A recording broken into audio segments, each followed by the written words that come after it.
দেখুন আজকা ফেরিঘাট মানিকপুর সালাকচর রোডে কত বড় একটি দুর্ঘটনা ঘটেছে। এই দুর্ঘটনাটি শুধুমাত্র ঘটেছে ওভারটেকের কারণে এই দুর্ঘটনাটি আজকে ঘটেছে। আজকে সোমবার সিএনজিটির মানুষও ছিল, মানুষটি অনেক মারাত্মক আঘাত পেয়েছে। তারা এখন বর্তমান হসপিটালে আছে।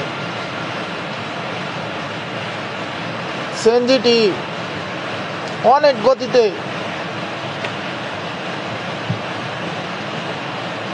চলছিল। এই তো সিএনজির মালামাল বার করছিল একটি লোক, আর ওই ট্রাকটি আছিল আকিস গ্রুপের সিমিটার। তারা খুবই মারাত্মক একটি অ্যাক্সিডেন্ট করেছে।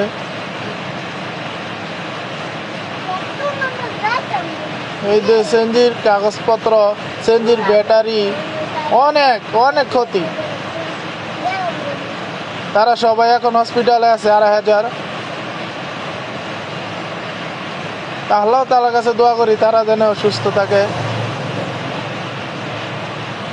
ওই বড় ট্রাকটি শুধুমাত্র আটকে আছে ওই তার গাছটার জন্য, তা না হলে